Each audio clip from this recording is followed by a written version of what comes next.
Magandang morning po mga kababayan. Eto na po, marami nag-aantay sa atin, marami nagtatanong kung nandito na ba tayo sa Negros Occidental. Yes po, nandito na po at first vlog po namin today. Dito po mismo sa aming barangay, Binagyuhan, Escalante, Negros Occidental. Kaya mga kababayan, maraming salamat po sa inyong lahat, lalong-lalo na sa ating mga sponsors, subscribers, followers, YouTube members, viewers, commentator at sa lahat po ng ating nagmahal sa ating channel. Maraming salamat po sa inyong pagmamahal sa amin. Syempre po mga kababayan, ito po yung ating mission ngayon dito sa Negros Occidental. Ito po yung ating second anniversary sa ating channel. At maraming salamat po dahil sa loob ng 2 taon mga kababayan, nandyan po kayo at hindi nagsawa sa akin sumuporta at magbigay para sa mga kababayan natin na lubos na nangangailangan. Maraming salamat po. Dito pa rin po mga kababayan, ang buong team kasama pa rin po. Syempre nandito yung 2 kagawad na kasama natin na nag-guide po sa atin. At syempre maraming salamat din po sa ating barangay captain, Madam Jocelyn Balikwa. Thank you po. Thank you. Maraming salamat po. Okay? Sige mga kababayan, pupunta po tayo ngayon. Meron tayong pupuntahan at syempre, ganun din po ang ginagawa natin araw-araw. Magbibigay at mag-iikot tayo dito sa buong Negros Occidental. At hindi lang po sa Negros Occidental, syempre Negros Oriental mga kababayan. Susuyurin natin sa abot ng ating makakaya-kaya. Tara, let's go! So ayan po mga kababayan, from the barangay proper, tapos lalakad lang tayo mga siguro half kilometer, tama, no? So ganun po ang lalakarin natin.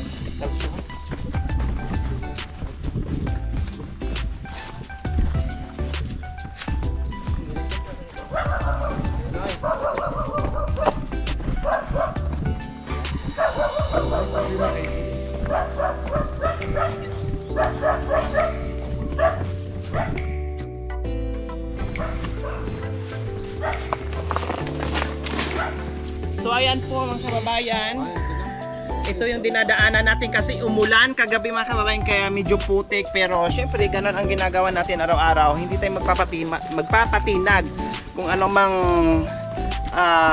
kung ulan man dyan o mainit araw, no? Nandoon pa rin yung team, tuloy-tuloy po, walang hangganang pagbibigay ng tulong. Daghang salamat mga kabisayaan, daghang salamat na nagita diri sa Escalante. Mao ni yung ginapaabot na o ginapangutana sa ako na sa akong natawhan, mutabang pud unta ka. Mao na ni mga kababayan ang inyong gihangyo sa ako, naanak ko diri galibot-libot sa Escalante, Negros Occidental. Hi! Napay tubig? Binli ko ha, kay maligo ko ron. So ito ang produkto ng Negros. Sugarcane po talaga mga kababayan. Ito jud na ilahang produkto dito sa Negros Occidental. Tubuhan.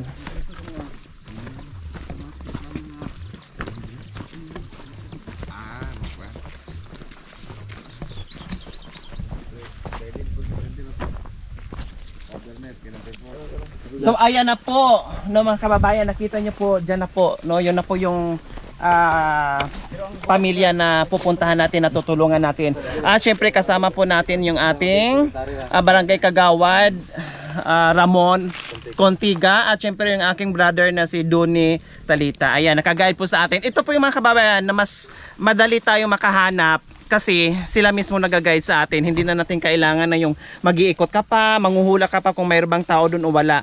Maganda yung ginagawa ngayon, no?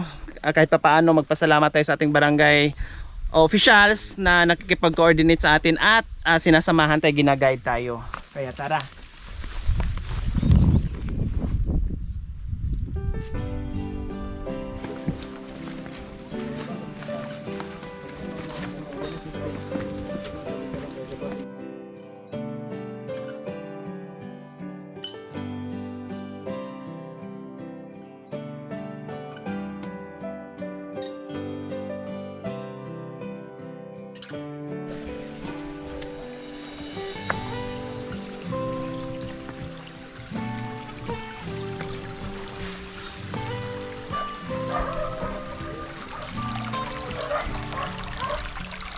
Sa wakas mga kababayan, nakarating na tayo. Nandito na tayo. Ayan po yung bahay. Pupuntahan natin.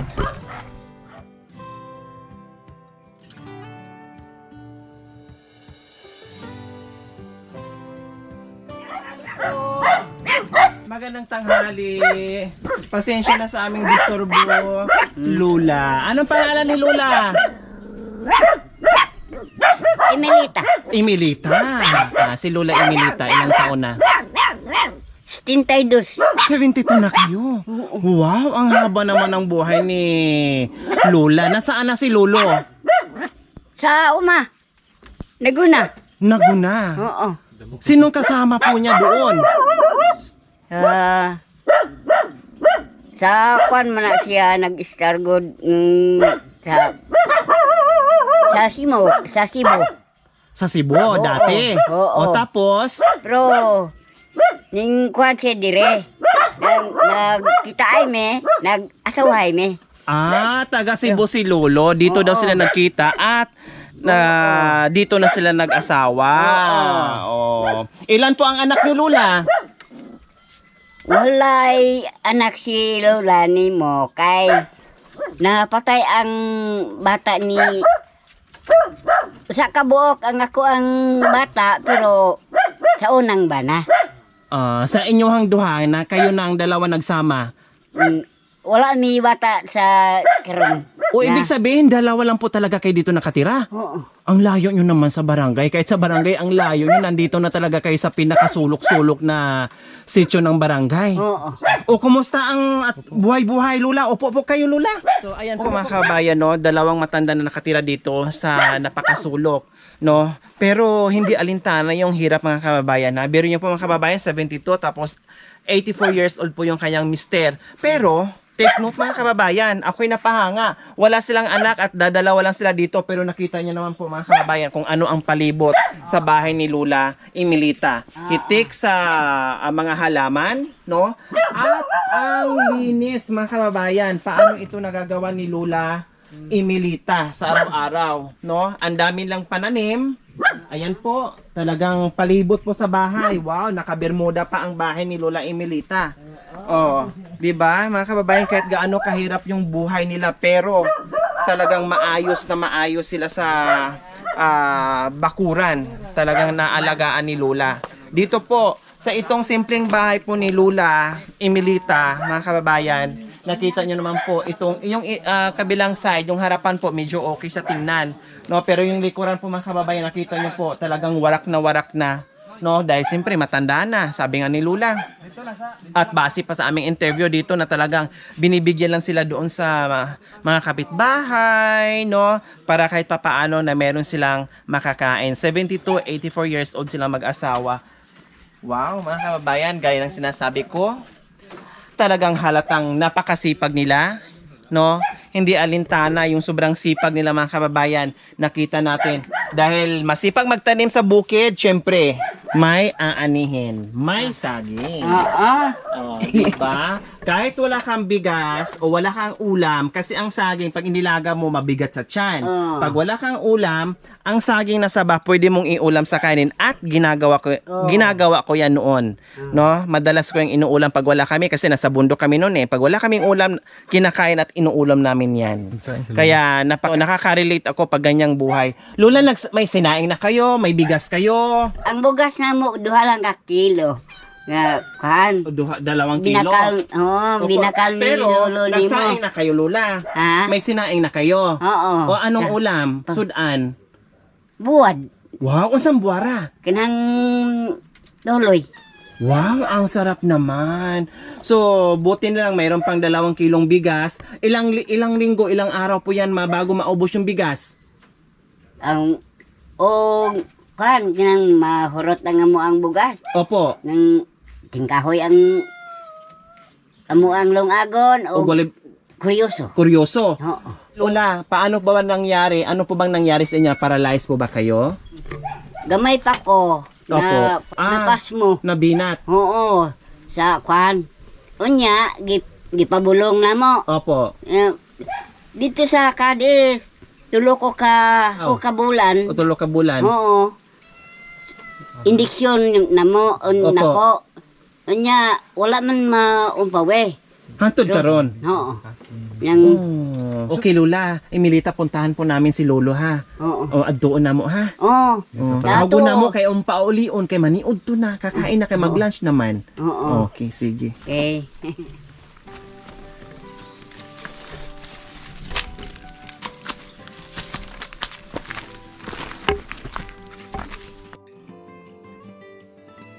Nandito yung asawa ni Lola Emilita na 84 years old. Kita niyo mga kababayan, no? Ang dami niyang pilya. Napakasipag na lolo. At kamunting kahoy. No? Sabi nga nila kanina, kung wala silang bigas, ang alternative nila ay mga root crops. Kaya sobrang sipag nilang mag-asawa. Hello! Maayong Odto. Pasensya na sa among disturbo. Lolo, ha? O sa pangalan ni Lolo? Emilio Manuel. Si Lolo Emilio. Anong ginagawa niyo po diyan? Panguma. Panguma. Mm. Kanaay mo ng mga tanom kaning mais? Mm. Wow. Sabi ni Lola Emilita ganina, kanang 84 na ang edad ni Lolo. Oh, 1941 ko. 44, ra tiempo Japanese. Chimpo hapon. O kumusta ang panahon noon? Chimpo Ma- hapon, kumusta? Magamay pa ko, maliit pa ko ng mga 8 buwan pa ko. So nasaksihan nimo ang gerang. Oh, nagsakyan ko kay ako ang inadala ni tatay sa Lagan-Lagan. So Lolo Emilio, 84 na kayo pero tuloy-tuloy pa rin po kayo dito sa pagtatrabaho sa bukid. Kakayanin niyo pa po? Kaya pa? Kaya pa bro, kunti na lang. Pagka bumaba ng adlaw ang ilaw, pasok na sa bahay kay daw lain na. Hinihingal na kayo. Okay, hinihingal lang kayo. Dahan-dahan po kay Lolo, mag-ingat po kayo, ha. Baka kasi masubrahan kayo sa init, hingalin kayo, no? Wag naman sana mahilo kayo diyan tapos si Lola hindi kayo agad-agad masakluluhan kasi parang paralyzed na rin si Lola, no? Kaya dahan-dahan. Din tulad ngayon, magtatanghali na. Dapat pahinga na po kayo, Lolo Emilio. pahinga na. Pwede po ba na uwi muna tayo saglit? Oh. O tara, uwi po tayo.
Ayan. Si Lolo, nakita nyo naman, no?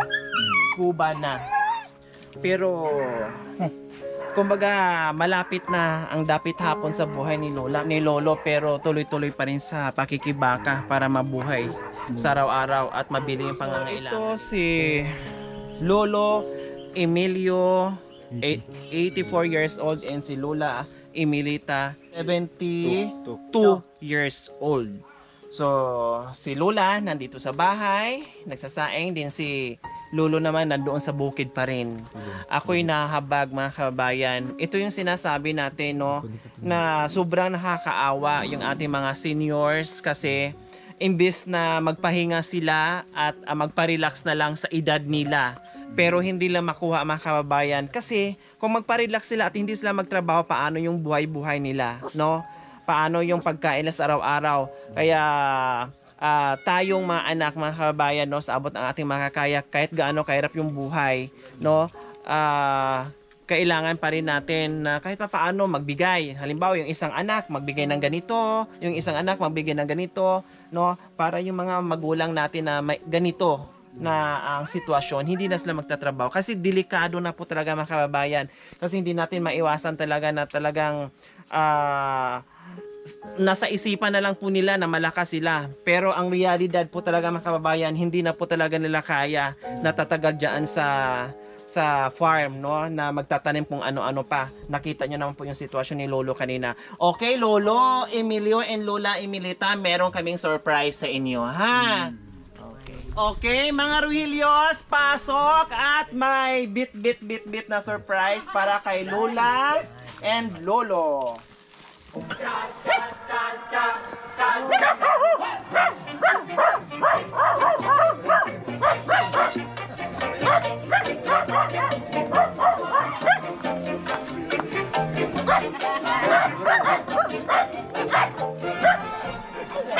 Ayun.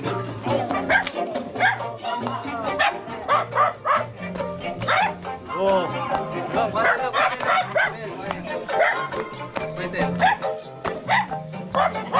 Wow! Ang galing-galing. Salamat po, Lolo. Sinayawan tayo ni Lolo Emilio. At syempre, kung sa hindi lang binata. galing ito sa bukid, Sa naku, binata hindi ko to po. pahihintuin. Talagang sasayaw kami buong maghapon. Kaya siyempre, pagod si Lolo, okay na yung kunti lang ang sayaw. Baka hingalin si Lolo Emilio. Salamat po, Lolo Emilio. Ang ginata pa ko, niligyan ako ng mga Wow, disco. kaya pala hindi umayaw, tumayo kaagad at nagtsatsa. Kasi bata pa lang mahilig na sumayaw. Malaban yung tatay mo, madam. O anong dala-dala natin, mga Ruhilios? Kaya po, Lolo at Lola, may isang sakong bigas na po kay Lola. Ay, salamat. Opo, Bugas. bugas. Salamat. Opo. Plus, hindi lang grocery, meron pang, ano yan, kabuto? Assorted groceries po. Groceries po na Lola, Lolo. Wow, nandiyan na po kompleto Ricardo sa po dyan, Lola. May mga gatas, Gatas. no? Mga dilata, kung ano-ano pa nandiyan na. Siyempre, bukod pa dyan sa bigas at groceries natin, meron pang package para bumili ng masarap na ulam. Maraming Diba? salamat ka. Salamat, Kapira. Jun. Salamat. Wako mapati mo nga karon nga aga pagabot yung may grasya po din ng upod sa akon. Wow. Nagpasalamat ko sino o labi ni sa inyo ko nagpasalamat nga kaabot ko mo sa amuni. Wow. Diyos ko mga kababayan, naiyak ako pero parang sabi ni Lolo, no, parang yung bang, kaya nga sabi ko kanina, ang hirap, ang sakit sa pakiramdam na makita mo yung mga tatay na ganyan. Ayan, nagiging emosyonal na naman ako, no. Kasi hindi daw niya expectation na merong grasya na muabot siya, na darating sa kanya, may darating sa umagang ito. Kaya ito po yung ginagawa natin mga kababayan, no, na talagang sobrang pasasalamat ko sa inyo dahil napalawak natin ang pagtulong natin, nakakarating tayo kung saan-saan dahil po sa iyong tiwala sa akin. Siyempre, yung tiwalang pinagkaloob sa atin, no, sa inyo, no, sa akin, at sa Panginoong Diyos na ginaguide tayo, no, tinuturo yung ating mga paa kung saan tayo dalhin para maabot natin yung mga taong, siyempre, sabihin na natin, siyempre, sa dami ding obligasyon ng ating gobyerno, hindi lahat ng kasulok-sulukan ay marating nila. Na kahit paano nagkaroon tayo ng chance na marating natin sila at mabiyayaan ng ganitong simpleng pagkain. At isa pa po mga kababayan, malaking tulong po ito sa kanila, lalong-lalo na sa mga edad ng ating mga seniors. Kaya nagiging emosyonal ako mga kababayan pagdating sa mga ganitong sitwasyon. No, galing din ako sa mahirap, kaya relate kung mga ganitong sitwasyon at sa mga lolo natin. Lolo, sana mahulay sa ka ha. Ayaw sa og-ubra, kay kamura man duha din he, daghan-daghan naman eh. Magpahinga lang. Oh, magpahinga sa ka ha. Ing ana, sabi mo kanina, kahit mahirap sa bukid pero wa man kay choice kay moobra gyapon ka para sa inyo ang kinawala ni Lola ug ni Lolo. And din sa abot ng aking makakaya mga kababayan, muli nandito ako sa Negros Occidental, bayan ng aking sinalangan. Man No? araw-araw. Sa abot ng aking makakaya, babalikan natin si Lolo, no, kasama yung ating mga sponsors. Trabaho gid Salamat po sa inyong tanan na sa katabang nyo labi ni salamat pag Jesus Christ nga nakabot karong adlaw ako magpati nga kamo ginasugo ni Jesus Christ nga mag kadto diri magbulig sa amo. Daghang salamat. Oh, ngano yung hilak si Lola? Amo lang sa mahilak Hilak din si Lola. Mahilak na lang sa. Mahilak na sa. Lipay lang lo. So ito yung binibigay sa atin na sukli sa mga biyayang binabahagi natin sa kanila. Yung thirst of joy mga kababayan na talagang kahit pigilan mo yan, kusang tutulo yan. Kasi sino ba naman ang mag-akala na pupunta ka lang dito, nasa sulo ka nakatira, and then may bit-bit ka ng biyaya. Na Diyos ko po, sabi nga ni Lola kanina, 2 kilo at pagkakasyahin nila pag naubos yun. So mga saging, Kuryoso. kuryoso, Kamuti. kamuti. So yun po yung Tingkahoy. kanilang katuwang doon pag naubusan sila ng bigas. Yun po yung kinakain nila. Okay, syempre, maraming salamat po muli sa lahat ng aking mga sponsors dito sa aking second anniversary sa ating YouTube channel. Maraming salamat po. At syempre, lahat ng mga pangalan ng ating mga sponsors ay ipa-flash natin yan pang kabuuan. So sa ngayon, ibig sabihin pag nandito ako sa Negros, lahat ng vlogs ko dito sa Negros, so lahat yon ay naka-sponsor, lahat ng sponsor kasama po doon. Hindi ko na mabanggit kasi sobrang dami at sa sobrang haba, unlike doon sa mga previous kong vlogs doon sa Pangasinan, ay 4 or 3 ang mga sponsors doon. Dito kasi madami. So, pagkatapos dito sa Negros, lahat ng vlogs ay ipa-flash namin yan. Sa ending ng video, makikita lahat doon sa screen, no, ang mga pangalan nyo. Maraming salamat po. Okay? So mga kababayan, nawa ipagpalain po tayo ng Panginoong Diyos sa araw-araw. Nawa ibigyan pa po tayo ng kalakasan ng katawan sa araw-araw. Nawa ibigyan pa po tayo ng mahabang buhay upang sa ganun marami pa tayong maputpahan at matulungan ng mga kagaya nila. Maraming salamat po sa umagang ito. Mayroon na naman po tayong napasaya na lola at lolo, at hindi lang masaya, talagang napaiyak pa, no, dahil sa mga biyayang binigay natin, nakasama kayo at pinagkaloob sa atin ng Panginoong Diyos. Maraming salamat po. So mga kababayan, huwag niyo pong kalimutan, paki-share at subscribe sa aking YouTube channel, Lori Aquino Talita. Maraming salamat po. God bless us all. Bye, Lola and Lolo.